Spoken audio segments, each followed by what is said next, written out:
de amor.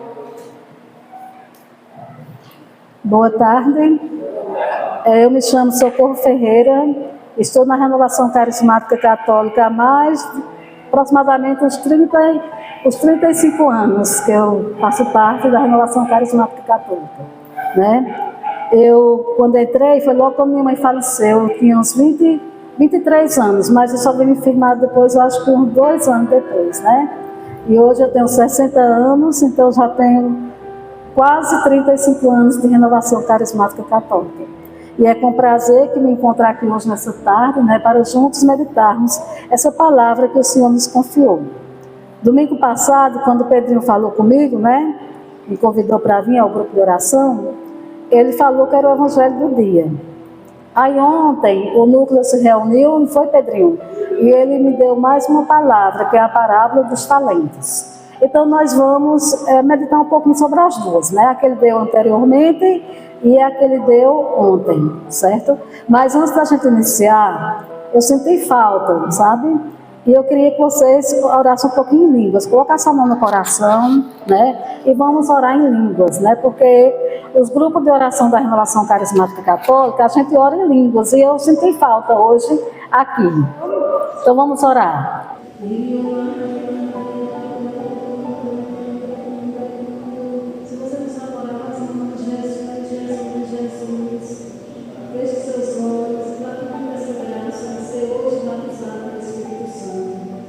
Oração em línguas é a oportunidade para os anteciparismos do Espírito Santo.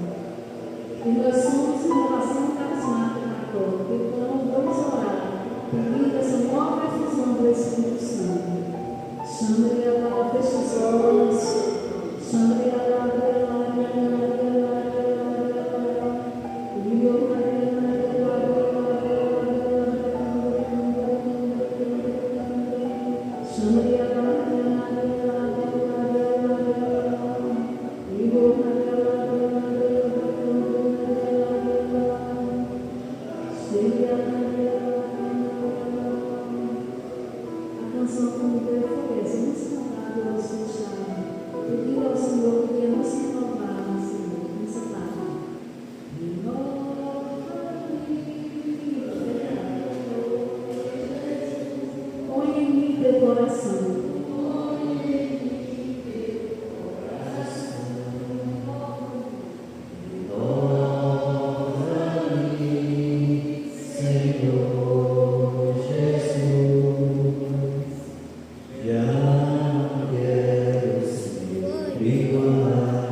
para nós.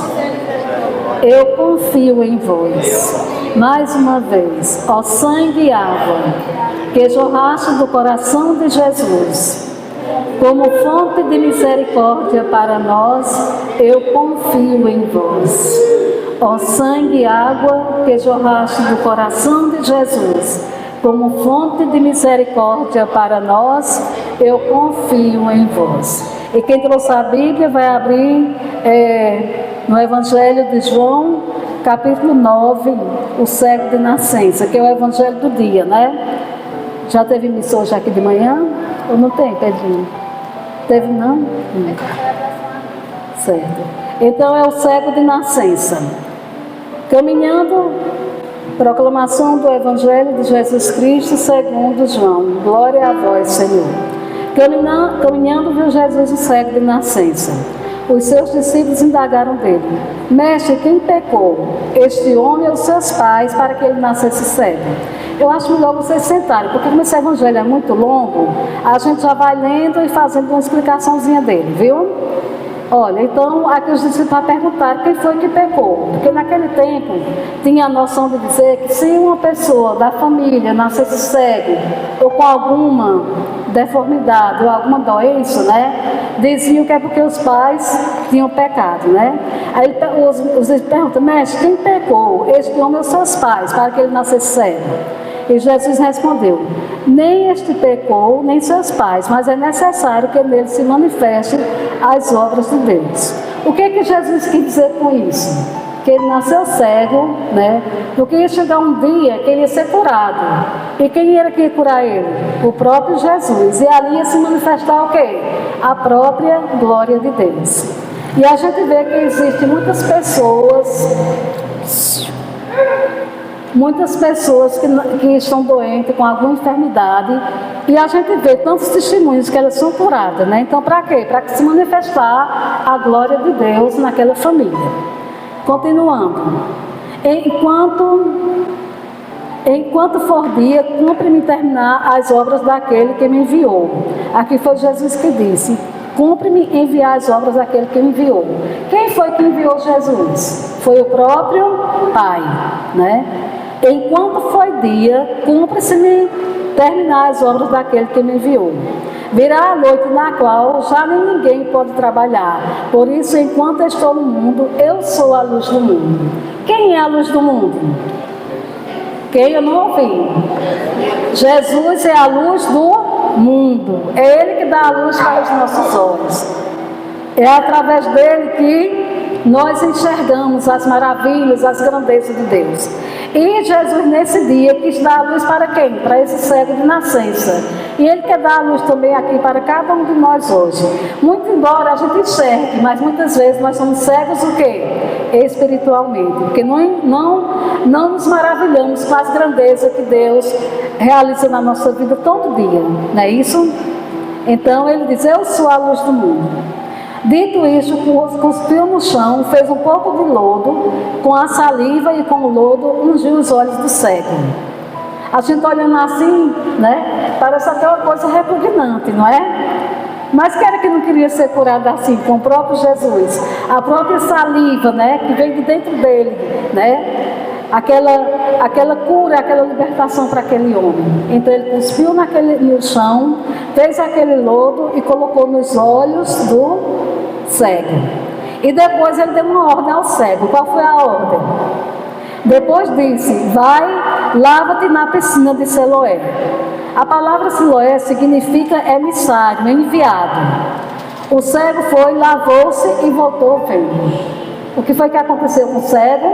Ele foi, lavou os olhos lá na piscina de Siloé e voltou o quê? Enxergando. Ele enxergou, literalmente ele voltou enxergando. Ele foi o quê? Curado, porque ele era cego de nascença. Ele nunca tinha visto a luz do dia. E de repente, Jesus apareceu, ungiu os olhos dele com o lodo e a própria saliva e mandou que ele fosse se lavar. E quando ele se lavou, ele voltou o quê? Enxergando. Nós precisamos também enxergar as maravilhas de Deus na nossa vida. O que Deus tem realizado em cada um de nós. Só o fato da gente estar vivo, da gente ter sobrevivido a Covid, né, que veio, né, que levou um bocado dos nossos, né? Que levou, às vezes não levou da família, mas levou parente, amigo, né? E nós estamos aqui vivos, então nós temos que louvar e agradecer a Deus por estarmos vivos, né? Então os vizinhos e aquele que antes o tinha visto mendigar perguntavam: não é este aquele que sentado mendigava?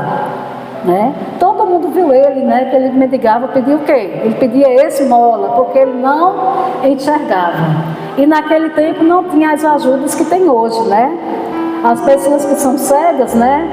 Ou que têm alguma enfermidade, elas têm o quê? Tem o BPC, né? Que ajuda elas a se manterem, como é que se diz? Financeiramente, né? Às vezes foge a palavra, mas ainda bem que vocês lembram. Então naquele tempo não tinha, então o que era que ele fazia? Ele mendigava. Ainda hoje tem gente, né, que Pedrinho, que recebe benefício e tudo, e que gosta de mendigar, né? Tem gente que gosta mesmo de pedir, né? Às vezes não tem nem necessidade. Eu vi essa semana um vídeo de um homem com uma Hilux. Ele vai para a Hilux lá no canto, né? E vai lá para frente o quê? Pedir esmola. Ele tem necessidade de pedir esmola? Quem tem uma Hilux tem necessidade de pedir esmola? Quem tem uma bicicleta tem necessidade de pedir esmola? Tem não, não é? Pois esse homem foi lá pedir esmola. Aí a mulher viu, né? Aí passa um homem, né? E um homem novo, alto, sabe? E passa um homem lá e ele pedindo esmola, ele pega e dá. Depois a mulher diz, olha, ele está fazendo isso já há um bocado de dias que eu estou acompanhando. Mas hoje eu vim só para desmascarar. Ele não tem necessidade de pedir nada, porque ele é dono daquela Hilux ali. Sabe? Aí nisso o outro homem que tinha, esse pobre homem, ele tirou dos filhos dele para poder dar a esse homem que não tem necessidade. Porque ele pensou, não era? E às vezes a gente é ludibriado mesmo por pessoas, né? Que chega e a gente pensa que aquela pessoa realmente está precisando. Mas na verdade é porque tem gente que gosta mesmo de mendigar, de pedir, né? Não gosta de trabalhar. Então vamos lá. Então os vizinhos é aquele que eu antes tinha visto mendigar, perguntavam, não é aquele que sentado mendigava? Respondiam alguns, é ele. Outros contestavam, de nenhum modo é um parecido com ele. Ele, porém, dizia, sou eu mesmo, né? Então eles ficavam dizendo, será que é ele, aquele que estava pedindo esmola? Né? Todo mundo ficou perguntando, né? Aí um dizia, não é ele. Aí o que é que ele disse? Não, sou eu mesmo, né? Sou eu mesmo que antes pedi esmola, mas hoje eu não peço mais, porque Jesus me curou. Antes eu era cego e hoje eu não sou mais cego, porque Jesus me curou. Aí continuando aqui. Perguntaram-lhe, então como foram abertos os teus olhos? Aí começaram a perguntar, né? A especular. Respondeu ele, aquele homem que se chama Jesus, fez lodo, ungiu-me os olhos e disse-me, vai à piscina de Siloé e lava-te. Fui, lavei-me e vejo. Fui, lavei-me e vejo. Então perguntaram a ele, quem foi? Ele disse, aquele homem Jesus, foi ele que realizou essa cura na minha vida. Eu antes era cego, né? Mas eu tive um encontro pessoal com ele e minha vida foi transformada. Eu era cego espiritualmente, mas hoje eu não sou mais. Isso é para cada um de nós hoje que temos a visão perfeita, né? Mas um dia, se você está aqui nesse grupo de oração, é porque você foi curado de toda cegueira espiritual. E hoje você é um homem, uma mulher que louva e agradeça a Deus por enxergar as maravilhas que Deus tem operado na sua vida. E você não precisa mais mendigar, né? Não precisa mais ir atrás de outras doutrinas que tem por aí, porque Jesus é quem? É o nosso Senhor, o nosso Salvador, Ele que preenche os vazios da nossa vida, da nossa alma, não é isso? Aí continuando, interrogavam-no, onde está esse homem? Respondeu, não sei. Ele viu Jesus? Não. Até aqui ele ainda não tinha visto Jesus. Ele sabia que um homem chamado Jesus cuspiu no lodo, ungiu os olhos dele com aquele lodo e mandou ele na piscina de Siloé. E ele foi e voltou enxergando. Mas ele ainda não tinha visto Jesus. Levaram então o que fora cego aos fariseus. Ora, era sábado, quando Jesus fez o lodo e abriu os olhos. Por que aqui sábado? Porque naquele tempo, sábado, ninguém podia andar, né? Não podia realizar a cura, não podia fazer nada, né? Porque era um dia de sábado, né? Os fariseus indagaram dele novamente de que modo ficara vendo. Respondeu-lhes, pôs-me lodo nos olhos, lavei-me e vejo. Diziam alguns dos fariseus, este homem não é o enviado de Deus, pois não guarda o sábado. Só por isso, porque ele curou o homem, então ele não era o enviado de Deus. E quem era o enviado de Deus? Não era Jesus? Só que os fariseus não acreditavam, porque era dia de sábado e ele tinha realizado aquela cura. Em outros evangelhos, Jesus vai dizer: você vai deixar um animal morrer porque é um dia de sábado? Você não vai ter compaixão de uma pessoa que está doente e não vai lá ajudar aquela pessoa porque é um dia de sábado? Não é isso? Em outros evangelhos ele vai dizer isso. Outros explicavam: como pode um pecador fazer tais prodígios? Ele chamou que Jesus era o quê? Era pecador, porque Jesus não guardou o sábado e curou aquele homem que era cego, que passou a vida inteira cego e que agora tem a luz dos olhos, não é isso? Depois você me disse o tempo aí, que senão eu vou extrapolar, não?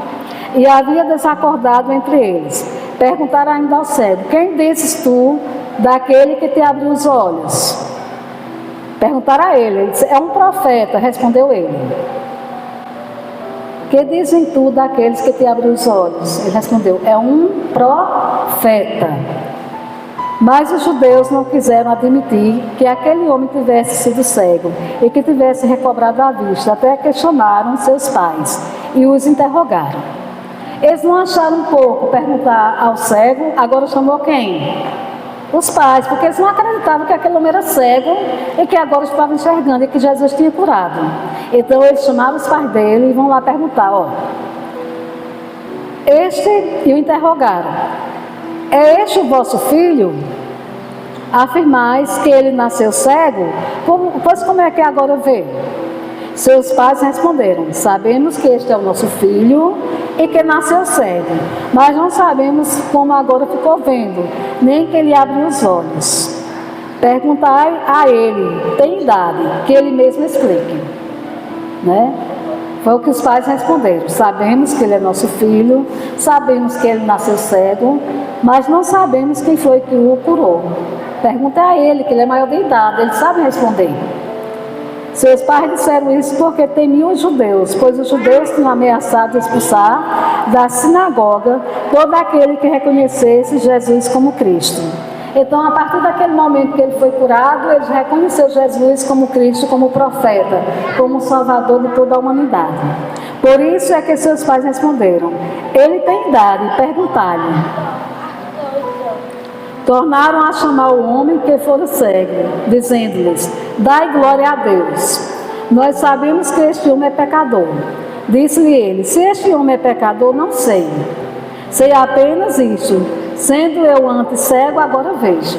Foi o que ele disse. Até agora o cego ainda não tinha visto Jesus. Perguntou-lhes ainda uma vez: quem foi ele que ele te fez? Como te abriu os olhos? Respondeu-lhes: eu já vos disse, e não me deste ouvido. Há 3 vezes, né? Tinha dito 2 vezes, ou era 3. Os pais disseram mais uma vez, né?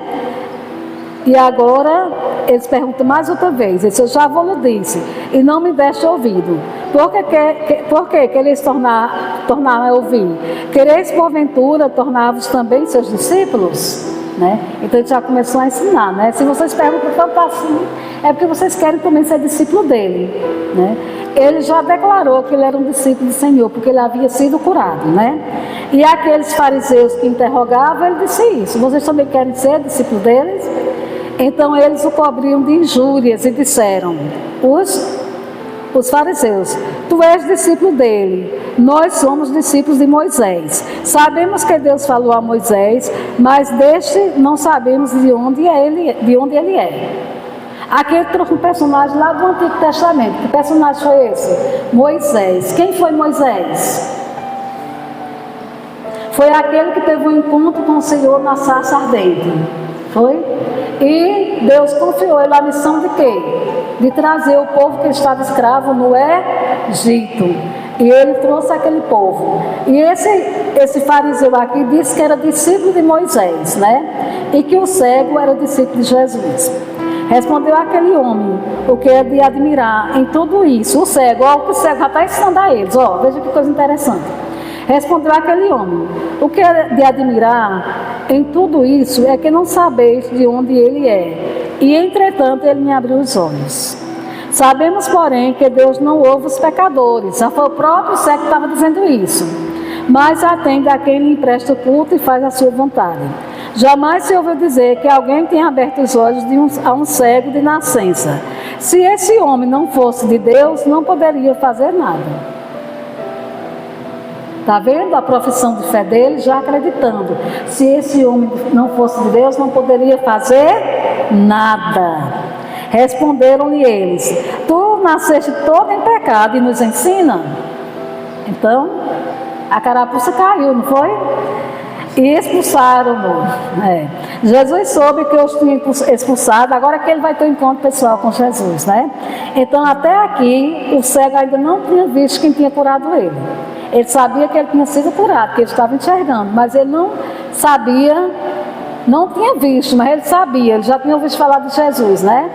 E Jesus foi quem curou ele, mas ele ainda não tinha visto quem era Jesus. Jesus soube que eu tinha expulsado, e havendo-o encontrado, perguntou-lhe: crês no Filho do Homem? Jesus perguntou a ele. Respondeu ele: quem é, Senhor, ele, para que eu creia? Para que eu creia nele? Disse-lhe Jesus: tu vês, é o mesmo que fala contigo. Chega a me arrepiar aqui nessa hora, ó. Tu o vês, é o mesmo que fala contigo. Creio, Senhor. E imediatamente ele professou a sua fé. Creio, Senhor. Disse-lhe ele, e prostrando-se o adorou. Jesus então disse: vim a este mundo para fazer uma... qual foi a atitude dele, do cego, do ex-cego? Disse-lhe ele, e prostrando-se adorou. Creio, Senhor. E ele foi adorar o Senhor. Quem é que vem adorar o Senhor todos os dias aqui na capela? Jesus está aqui, ó. Né? Ele está vivo, é um Deus vivo, ressuscitado aqui no nosso meio. E a gente precisa ter essa fé que esse homem aqui teve, né? A fé que move montanhas. Creio, Senhor. Vamos dizer: creio, Senhor. Mas aumentai a minha fé. Mais uma vez: creio, Senhor. Mas aumentai a minha fé. E agora, com todo o coração, vamos dizer: creio, Senhor. Mas aumentai a minha fé. Disse ele, e prostrando-se adorou. Então, a gente tem que vir adorar o Senhor, né? Todos os dias, vamos tirar pelo menos 5 minutos. Eu fiz esse propósito agora, que antes eu ia muito, né? Adorar o Senhor, mas eu passei um tempo sem ir, né? Eu comecei a adorar, depois da missa, né? Quando eu recebo Jesus na Eucaristia, como eu não estava sem tempo de ir, né? Mas tempo é questão de preferência. Depois que eu me organizei, agora todos os dias estou indo para a capela. Mas depois da Eucaristia, assim, quando não dá tempo, aliás, todo dia eu faço isso. Eu recebo Jesus e fico ali de joelho, adorando o Senhor, no meu coração, né? Fica ali o tempo todinho, até a hora que o padre vai encerrar a missa, eu fico ali, né? Então, minha gente, vamos vir pelo menos 5 minutos, aí você chega diante de Jesus, né? Você não sabe nem o que dizer, mas reza o texto da misericórdia, viu? Porque Jesus disse a Santa Faustina: tudo o que pedir, diz, rezando esse texto eu vos concedo, né? Então vamos rezar o texto da misericórdia, certo? Eu gosto de rezar assim, em cada mistério, porque eu tenho tratado o diário de Santa Faustina. Aí cada mistério, sabe, ele tem a conversa dele com ela, né? E tem a foto dele. Aí tem o primeiro quadro que foi feito da Divina Misericórdia, né? Tem o olhar dele. Esse que aquele olhar que ele tinha ali é o mesmo olhar da cruz. O mesmo olhar que ele teve lá no momento da cruz que ele estava morrendo. Um olhar de compaixão, um olhar de misericórdia. Então, eu fecho os olhos, né, e vejo Jesus olhando para mim. Eu medito, né, eu peço que Ele olhe para mim, para toda a humanidade, né? Porque Ele não diz, né, no próprio texto, quando Ele reza: tende misericórdia de nós e do mundo inteiro, né? Então, tudo que você pedir naquele momento, Jesus vai conceder, né? Se você tiver fé, como teve esse homem aqui, né, você vai conseguir. Aliás, o homem nem tinha muita fé, né? Porque ele nem pediu para ser curado. Foi o próprio Jesus que foi lá e curou ele, né? Foi os discípulos que perguntaram quem era que tinha nascido cego. Então, o primeiro mistério, eu contemplo o olhar de Jesus misericordioso. Aí eu rezo, né? As 10 jaculatórias pedindo, né? Aí no segundo mistério, eu contemplo o quê? A mão direita de Jesus a nos abençoar. né? Ele está com a mão assim levantada, ele está abençoando cada um. Isso aqui não foi eu que inventei, sabe? É porque eu gosto de rezar assim, a gente não reza o mistério do terço contemplado, então eu gosto de rezar o terço da misericórdia também contemplando esses mistérios. Para mim é assim. Aí o segundo mistério é a mão direita de Jesus levantada. Você contemplar o quadro da Divina Misericórdia, você vai ver que ele está com a mão direita, né? A mão direita é o quê? A mão que abençoa. Aí eu peço, Senhor, abençoa toda a humanidade, abençoa todos, né? Que vinha no meu coração, às vezes uma pessoa que está doente, que está enferma, né? E a gente vai pedindo. Aí rezo as 10 jaculatórias. Aí no terceiro mistério, que eu digo mistério, a gente contempla o quê? A mão esquerda de Jesus apontando para o peito aberto dele lá na cruz, onde jorrou sangue e água. Então ele está apontando ali para o coração dele chagado, de amor, por amor a cada um de nós, né? Onde ali jorrou o sangue e a água. Aí eu rezo, né? Peço por aquela chaga do coração dele, né? Que ele abençoe toda a humanidade, né? Do que Jesus colocava no meu coração naquele momento. Aí no quarto mistério a gente contempla o quê? O sangue e a água que jorrou do coração de Jesus aberto lá na cruz. Aquele sangue que nos purifica, aquela água que nos purifica, aquele sangue que nos santifica. Então a gente tem que pedir, né? Senhor, purifica-me, Senhor. Santifica-me, Senhor. Que eu seja uma serva tua, né? Como a Santa Faustina deu a vida, né, para poder a Divina Misericórdia chegar a cada um de nós. E não faz tempo não que eu descobri isso não, eu vim descobrir isso, eu rezava o texto da Divina Misericórdia, mas eu não dava a atenção e o amor que a gente tem que dar quando reza esse santo texto, porque eu não conhecia, né? Eu sabia que todo mundo rezava e rezava também, mas eu não tinha a fé e o amor que eu tenho hoje quando eu rezo o texto da Divina Misericórdia. E nesse momento eu gosto de cantar, lá no santuário, eu ainda oro um pouquinho em língua, assim, sabe? Eu ainda canto aquela música. Água cristalina, vamos cantar? Água cristalina que jorra. Vamos cantar essa música. Sabe não, filho? Vem, Pedrinho, canta aqui. Água cristalina que jorra do peito aberto, que jorra, aberto de Jesus, lá é uma água viva, que cura e que liberta, cuja fonte é o próprio Jesus. Aí você diz Xuê, Xuá, Xuê, Xuê, Xuá, Xuá. Nesta água eu vou me banhar. Canta mais uma vez, Xuê, Xuá, Xuê, Xuá, Xuá. Nesta água eu vou me banhar.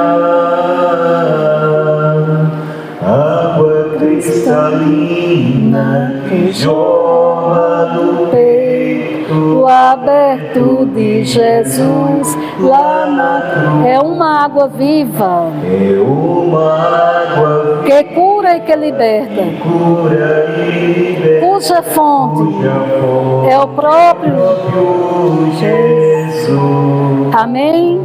Então esse é o quarto mistério, eu gosto de rezar assim, sabe? Eu canto meu desafinado, mas eu canto lá dentro de Jesus, né? Porque Ele me entende, Ele me ama do jeito que eu sou, né? Se Ele quisesse que eu cantasse bem afinado, né? Eu tinha nascido com a voz bem afinada, mas não fui. E o quinto mistério, eu contemplo todo o quadro da Divina Misericórdia. Jesus está com uma túnica branca, não é isso? E o quinto mistério, eu peço, Senhor, assim como essa tua túnica, que é tão branca, Senhor, né? Tende misericórdia de mim, dos meus pecados, né? Porque o pecado nos suja, nos deixa sujo, não é isso? E eu peço, né? E lá no finalzinho tem, como é que está escrito? Jesus, eu confio, eu não ouvi, vamos dizer bem alto. Jesus, eu confio em vós. Então, o quinto mistério, você contempla aquele maravilhoso quadro da Divina Misericórdia, que foi o próprio Jesus que falou para Santa Faustina, né? Que espalhasse a devoção da sua Divina Misericórdia, né? E eu rezo aquele último mistério pedindo isso, contemplando isso. Então é assim que eu contemplo os mistérios da Divina Misericórdia. É muito bonito isso, minha gente. E no final, o que é que a gente diz, né, quando termina o texto da Divina Misericórdia? Deus Santo, Deus Forte, Deus Imortal, tende misericórdia de nós e do mundo inteiro. A gente diz 3 vezes, né? Então, minha gente, ó, uma oração simples. Você pode vir todos os dias, se ajoelhar diante de Jesus e rezar o texto da Divina Misericórdia. Você já fez a sua adoração, você já adorou o Senhor. Que Ele fica muito feliz quando a gente reza esse texto e quando a gente... Quero que eu dizer, fugiu a palavra. É quando a gente vem mesmo adorar o Senhor, né? E reza esse divino texto, porque Ele mesmo diz na sua própria palavra que concede graças. Não existe graça impossível, né? Que Ele concede rezando esse santo texto. Então não precisa de outra oração. Você vem diante de Jesus, reza o texto da Divina Misericórdia, né? E você está adorando o Senhor em espírito e em verdade. E você vai conseguir aquela graça, talvez impossível, mas para Deus nada é impossível. Então vamos continuar aqui. E prostrando-se o adorou. Jesus então disse: vim a este mundo para fazer uma discriminação. Os que veem, vejam. Os que veem, se tornem cegos. O que foi que ele quis dizer a isso? Que muitos que enxergam não veem. E que muitos que não enxergam agora veem. Ele fala de quê? Da cegueira espiritual, né? Existem tantos que são cegos espiritualmente. Tantos da nossa casa que são cegos espiritualmente. Então a gente tem que pedir ao nosso Senhor que Ele venha, né, ao encontro desse nosso irmão, assim como foi ao encontro daquele cego. Aquele cego não pediu para ser curado. Ele pediu o cego? Não, ele mendigava, né? Ele não pediu para ser curado, foi o próprio Jesus, na sua infinita misericórdia, na sua infinita bondade, que para que sua glória fosse manifestada, que curou aquele cego. Então vamos pedir pelos nossos da nossa casa. Quantos nossos não têm fé no coração, né? Vive a vida aí dissolutamente, gastando os talentos, vamos já para os talentos, né, que Deus nos deu. Esses talentos que Deus nos deu é para que a gente faça multiplicar, não é isso? Então vamos pedir essa graça ao Senhor pelos nossos da nossa casa. Alguns dos fariseus que estavam com ele ouviram e perguntaram: também nós somos acaso cegos? A carapuça agora caiu de uma vez, né? Respondeu-lhes então Jesus: se fosse cego, não teríeis pecado, mas agora pretendeis ver e o vosso pecado subsiste. Não é isso? Palavra da salvação. Então aqui nós fechamos com chave de ouro esse evangelho, que é o evangelho de hoje, que nós acabamos de meditar, né? Agora nós vamos para a palavra dos talentos. Vai ser bem depressinha, né? Que eu já dei até uma entradinha, né? Porque ontem os meninos se reuniram no grupo de oração e a palavra que veio foi sobre esses talentos, né? Todos nós temos talentos, mas a gente tem que fazer com que esses talentos se multipliquem. Olha, eu louvei e agradecer a Deus pela voz de nosso irmão aqui. Como é o nome dele, Pedro? Adécio, né? Ele tem uma voz, né? Um talento, uma voz para cantar, para pregar.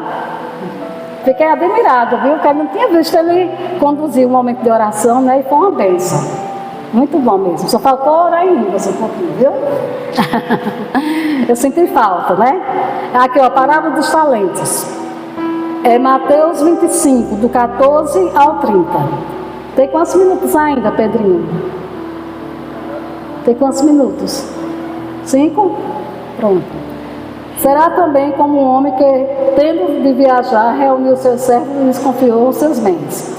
A um deu 5 talentos, a outro 2 e a outro 1, segundo a capacidade de cada um. Depois partiu.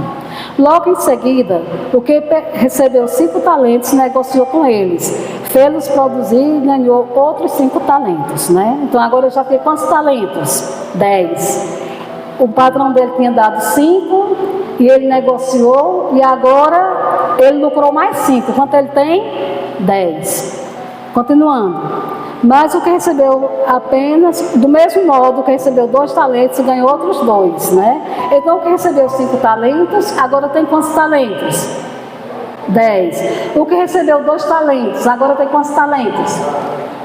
Porque ele enterrou os talentos? Não, ele fez com que produzisse. Mas o que recebeu apenas um foi cavar a terra e escondeu o dinheiro de seu senhor. Ele apenas escondeu. Ele não colocou nem no banco para correr juros, né? Naquela época não tinha banco, então ele tinha que trabalhar aquele talento. Muito tempo depois, o senhor daquele servo voltou e pediu desconto. O que recebeu 5 talentos aproximou-se e apresentou outros 5. Senhor, disse-lhe, confiaste-me 5 talentos, eis aqui outros 5 que ganhei. Disse-lhe seu senhor, muito bem, servo bom e fiel. Já que foste fiel no pouco, eu te confiarei muito, vem regozijar-te com o teu senhor. O que recebeu 2 talentos adiantou-se também e disse, Senhor, confiaste-me 2 talentos, eis aqui os 2 outros que lucrei. Disse-lhe seu senhor, muito bem, servo bom e fiel. Já que foste fiel no pouco, eu te confiarei muito, vem regozijar-te com o teu senhor. Veio por fim o que recebeu só 1 talento. Senhor, disse-lhe, sabia que és um homem duro, que colhes onde não semeaste e recolhes onde não espalhaste. Por isso tive medo e fui esconder teu talento na terra. Eis aqui, toma o que te pertence, respondeu-lhe seu senhor. Servo mau e preguiçoso, sabias que colho onde não semeei e que recolho onde não espalhei. Devias, pois, levar meu dinheiro ao banco. Acho que já tinha banco, né? Que é aquele que fala no banco. À minha volta, eu receberia com juros o que é meu. Tirai este talento e dai-o a quem tem 10. Será dado aos que têm, terá em abundância. Mas os que não têm, será tirado até mesmo aquilo que julga ter. E este servo inútil, jogai nas trevas exteriores, ali haverá choro e ranger de dentes. Então essa parábola aqui dos talentos é para mostrar que Deus dá a cada um de nós talentos e que a gente tem que fazer com que esses talentos se multipliquem. A gente não pode enterrar, porque se a gente enterrar, né, uma pessoa que canta, aí ela não vou servir ao Senhor, então vai chegar um tempo que ela vai querer cantar e não canta mais, porque vai perder a voz, né? Então a gente tem que fazer com que os dons, os talentos que Deus nos deu se multipliquem, não é isso? Então agora eu chamo aqui, quem é que vai conduzir o momento final? É tu, Pedrinho, o senhor Adelson. Pois é, que já está em cima da hora, né? Você aí conduz aí. Fica a nossa gratidão a Corrinha, né, que recebeu um convite para hoje estar conosco e veio aqui no exercício do dom, né, que Deus lhe deu, da pregação, da formação, né, ministrar a palavra hoje para nós. E como há muitos com vários dons aqui no nosso grupo de oração, na nossa comunidade, saiba que há lugar para você servir esse grupo de oração, ok? A gente precisa de você e Jesus também quis, né? Jesus, na realidade, ele não precisa, mas na pedagogia de Deus, ele quis precisar de nós para chegar a outros corações.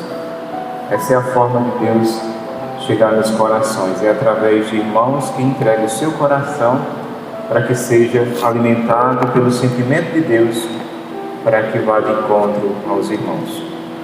Agradecer a Corrinha, Deus abençoe e multiplique seu dom cada vez mais. Agradecer a presença dos irmãos, a nossa irmã Carla, que está voltando no grupo de oração, nossa irmãzinha com o nome, Cecília, seja bem-vinda, viu? E todos os irmãos, né, que têm perseverado, comparecido ao nosso grupo de oração, novo horário, a gente fazia às 3 horas, rezando o texto da misericórdia. Houve uma necessidade da gente fazer mais cedo, terminar mais cedo, por conta de, às vezes, outras atividades no domingo. A gente tem que ir ainda a outra comunidade após o grupo. A gente vamos fazer às 2 horas, que aí há um tempo a mais para que a gente possa se organizar mais cedo para que a gente possa atender outros chamados. Amém? Vamos ficar de pé, finalizando, rezando esta oração. Olha para a cruz de Cristo, estenda a sua mão direita e diga: ó sangue e água que jorraste do coração de Jesus como fonte de misericórdia para nós. Eu confio.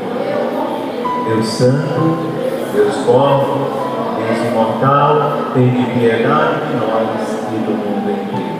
Deus Santo, Deus forte, Deus imortal, tende piedade de nós e do mundo inteiro.